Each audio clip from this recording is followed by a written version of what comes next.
यह एक कहानी है रामू की, एक गरीब किसान की, जिसके जीवन में गरीबी के अलावा कुछ न था। उसका खेत बंजर था और उसका छोटा सा घर था। एक रात जब चांद भी बादलों में छिपा था, रामू अपने खेत के एक कोने में खुदाई कर रहा था।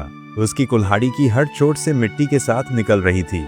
उसने सोचा था कि शायद उसे वहां पानी का कोई स्रोत मिल जाए, लेकिन उसकी कुल्हाड़ी किसी कठोर चीज से टकराई। एक अजीब धातु की आवाज गूंजी। ये क्या है? पत्थर तो नहीं लगता। उसने और खुदाई की और धीरे धीरे एक पुराना जंग लगा हुआ बक्सा बाहर निकला। रामू की आंखें चमक उठीं। उसे लगा शायद उसकी गरीबी दूर होने वाली है। भगवान, क्या मेरी सुन ली? जरूर कोई खजाना होगा इसमें, जरूर। उसने बक्से को खोलने की कोशिश की, लेकिन वह कसकर बंद था। उसने अपनी पूरी ताकत लगाई और आखिरकार एक कर्कश आवाज के साथ ढक्कन खुला। अंदर धूल और मकड़ी के जालों से लिपटा हुआ एक चमकदार ताबीज रखा था। क्या है?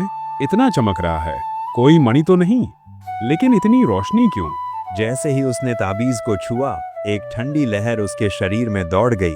हवा में एक अजीब सी गंध फैल गई, जैसे पुरानी कब्रों से आने वाली गंध। अगले कुछ दिनों तक रामू के खेत में बदलाव आने लगा।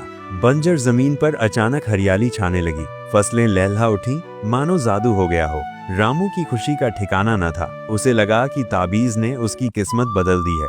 ये तो कमाल हो गया। बस एक ताबीज और मेरी पूरी दुनिया बदल गई। अब मेरी पत्नी और बच्चों को कभी भूखा नहीं सोना पड़ेगा।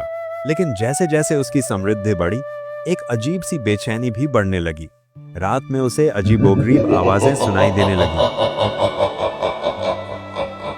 एक रात जब रामू अपनी झोपड़ी में सोया हुआ था, उसे अपने दरवाजे पर खटखटाने की आवाज सुनाई दी। कौन है इस वक्त? इतनी रात दरवाजे पर खटखटाने लगा। उसने दरवाजा खोला और सामने एक लंबा, दुबला, पतला आदमी खड़ा था। उसकी आंखें गहरी थीं और उसके चेहरे पर एक रहस्यमयी मुस्कान थी। उसने काले कपड़े पहने थे। नमस्कार किसान, मुझे पता चला है कि तुम्हारे खेत में कुछ अजीब हो रहा है। क्या मैं अंदर आ सकता हूँ? मुझे कुछ जरूरी बात करनी है। आपको मुझसे क्या काम है? मैं आपको जानता नहीं, और इतनी रात को। मैं दूर से आया हूँ किसान, और मैं यहाँ तुम्हारी मदद के लिए हूँ। मुझे उस ताबीज के बारे में पता है जो तुम्हें मिला है। रामू का दिल जोर से धड़कने लगा। उसने ताबीज के बारे में किसी को नहीं बताया था। ताबीज? मैं नहीं जानता आप किस बारे में बात कर रहे हैं। झूठ मत बोलो किसान। उस ताबीज में एक बड़ी शक्ति है, लेकिन हर शक्ति की एक कीमत होती है, और मुझे लगता है तुम उस कीमत को नहीं जानते। कीमत? कैसी कीमत? मुझे तो लगा कि ये एक वरदान है। मेरी किस्मत बदल दी इसने।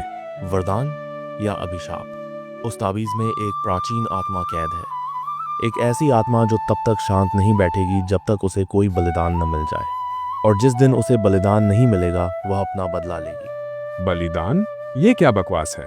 कोई बलिदान नहीं। मैंने किसी आत्मा को कैद नहीं किया। मैं तो बस मुझे वो बक्सा मिला। वह बक्सा किसी दुर्घटना से नहीं मिला रामू, उसे तुम्हारे लिए रखा गया था। उस आत्मा को एक नया मेजबान चाहिए था, और तुम उसके लिए बिल्कुल सही थे। तुम्हारी गरीबी, तुम्हारी हताशा, उसे यह सब आकर्षित करता है। मुझे नहीं पता था। मुझे माफ कर दो। मैं इसे वापस कर दूंगा।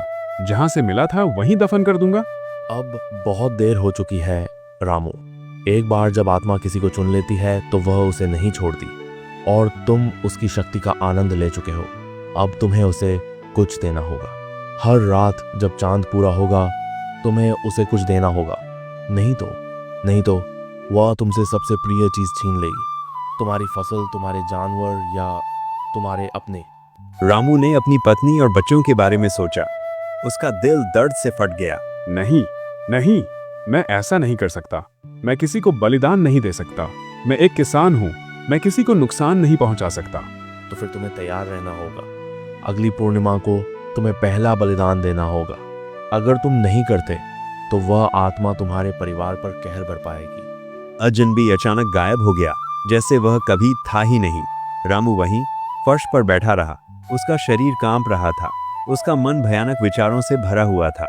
पूर्णिमा की रात आ गई। चांद आसमान में चमक रहा था, लेकिन रामू के लिए वह किसी डरावने राक्षस जैसा दिख रहा था। उसने अपने खेत की तरफ देखा। उसकी फसलें चमक रही थीं, लेकिन उसे खुशी नहीं, बल्कि एक अजीब सी उदासी महसूस हो रही थी। उसकी पत्नी राधा उसके पास आई। क्या हुआ?